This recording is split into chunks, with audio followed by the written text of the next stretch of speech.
welcome to Thorough Newspaper Analysis that is presented to you by LawSeco. So today we'll be discussing two major articles and both of them are from the Indian Express. The first article is titled as In Wrong Custody, wherein we would be understanding the problems that can arise by appointing police officers in prison services. And the next article is titled as In Sanitation, Put Women in Charge, wherein we'll see the role that can be played by women in sanitation and other ancillary activities under the Swachh Bharat Mission program, and the role that this program can play in promoting the concept of gender equality. And then we have the News in Flash column, that is our very own initiative. Now, if you're also preparing for CLAT and other law entrance exams, you can definitely have a look at our Project Maverick course, which can be available at a nominal fee of ₹100. We have also come up with LawSeco CLAT test prep channel, the link to which is available in the description box below. With this, let's have a look at the MCQ question for the day. In which state is the Similipal Biosphere Reserve located? Is it Madhya Pradesh or Maharashtra or Odisha or Himachal Pradesh? The descriptive question for the day is appointment of police officers in prisons. What are the issues involved? Please suggest the steps that are needed to improve the conditions in prisons. Now, you would be able to answer these questions after having a look at the analysis for the day. With this, let's begin with our first discussion for the day. Police officers as heads of prisons. Now, why is this in news? This is in news because the Uttarakhand government has recently issued a notification to post IPS officers as superintendents of prisons. Now, what is the rationale or the logic given by the government for coming up with such a move? The logic given is it is going to help in reducing the malpractices that prevail in the correctional facilities, and this is also because of absence of sufficient pool of officers. That is, the reasons that are cited by the government would include that if we appoint IPS officers in as superintendents of prisons, then that is going to help in reducing the malpractices that prevail in the prison and correctional facilities.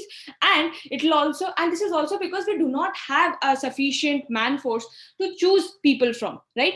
But there are certain issues involved behind this move of the Uttarakhand government. What are they? The very first reason that one can think of when a police officer is appointed as the in charge or supervisor of a correctional facility is that their very roles differ. Now, when we talk about police personnel, when we talk about the police force, the reason for their appointment, the reason behind, or the very nature of their training helps them to detect crime and to establish and maintain law and order of a particular area, right? So this is the primary reason behind the appointment of police personnel.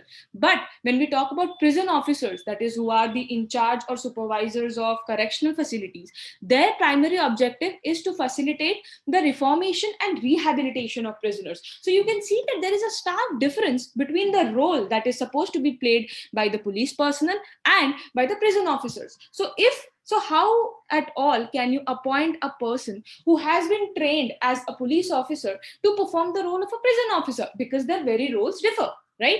And the next reason that has been, the next issue that can be deciphered from this point is that it is also in gross violation of the principles of separation of powers that are enshrined in the Constitution. Now, why do you think this point has been mentioned here? Because see, police force comes under the executive power of the government, right? So it is the executive or the executive arm of the government. But when we talk about prison officers, what happens is when a person has been taken away from the police custody and he's transferred to a correctional facility, it is said that he has been transferred from police custody to a judicial custody. So there, the executive function would terminate and the judicial function begins. So if a police officer is actually appointed as the supervisor of a correctional facility, then don't you think that it is in violation of the basic structure that involves separation of powers as an essential ingredient? So this is one of the reasons why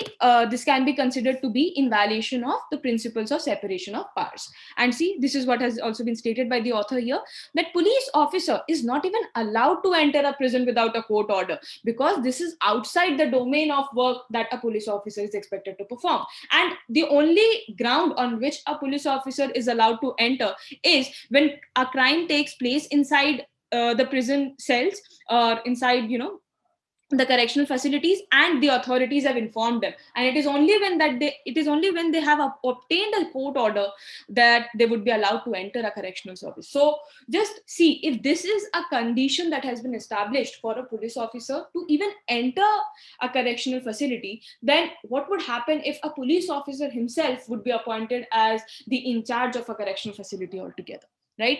And this is an interesting fact for us to know, that Bihar is the only state in the country that continues to have an IAS officer heading the prison department as the IG of prisons and correctional services. Apart from Bihar, all other states have diluted this principle. They have moved on towards the appointment of police officers only as members of as the superintendents of prison facilities, because of the logic that was given by them and that we have just discussed.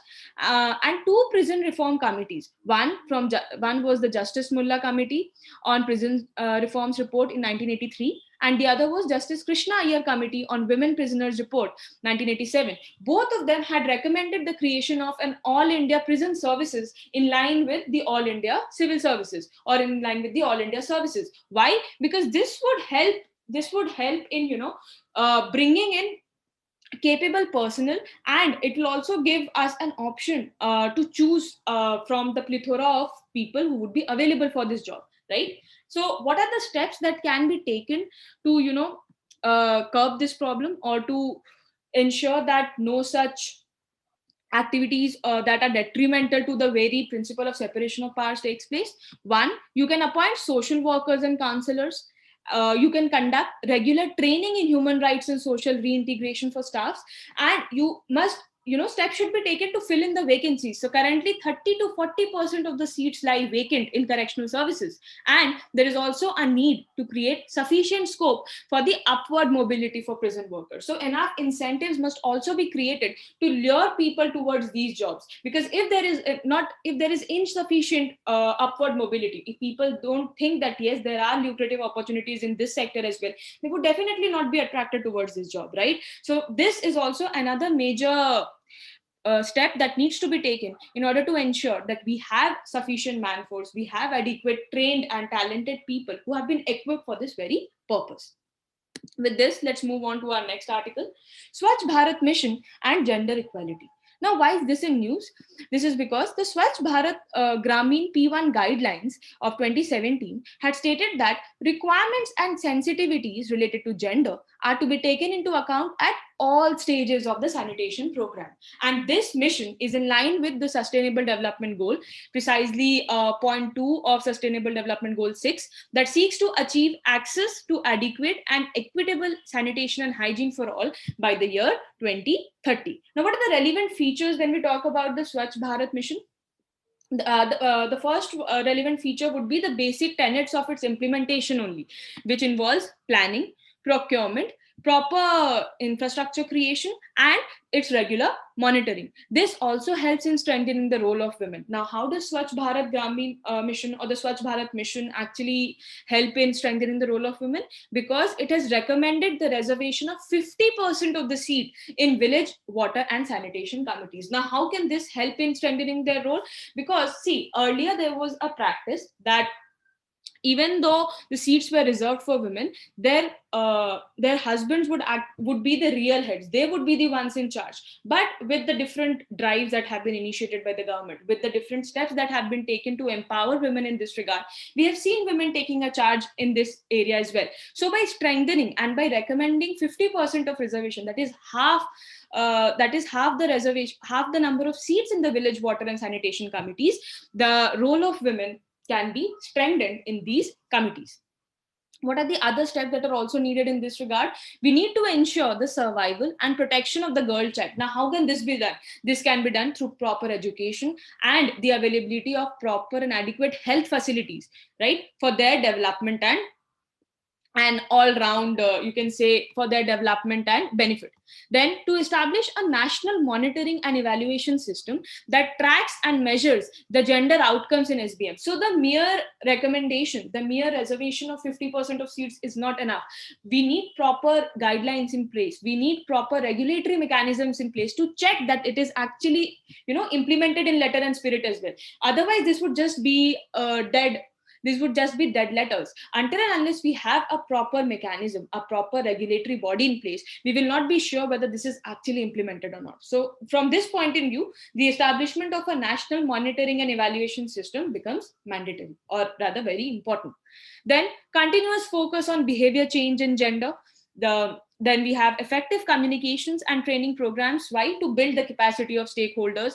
Another very important point to ensure that gender equality is actually implemented in letter and spirit from the rural level itself, and to engage non-state actors such as Bill and Melinda Gates Foundation, UNICEF, and NGOs. Now, we all know the importance of this foundation of Bill Gates and his wife Melinda Gates, right? In its contribution, the contribution of this foundation towards who and towards the other organizations that help in facilitating gender equality and other social problems is significant, right? We know the importance of these organizations. So that is why it is important to engage with non-state actors as well to ensure that gender equality can actually be implemented in both letter and spirit.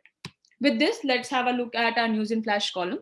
The first one is 26th Conference on Parties. So the Conference of Parties to the UN Framework Convention on Climate Change will be convened this year, when? In November 2021 at Glasgow. So initially it was supposed to take place last year, but like the other conferences that were scheduled to take place in 2020, this had also been postponed.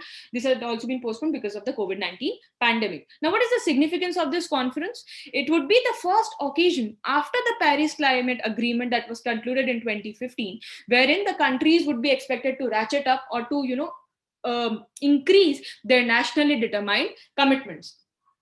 You can see the targets that were set in the Paris Agreement for different countries. For India, the emission intensity of GDP was 30 to 35 must be 30 to 35% below the 2005 levels by 2030, and the power capacity should be 40% of the non-fossil fuel from non-fossil fuel based sources, right? And these were for China, US, and EU. You can have a look at them. The next one that we had to deal with in our news in flash column was the Similipal forest fire. So this fire had started in the Biosphere Reserve area of Similipal forest when? In February 2021, but now it has been brought under control. And where is this park?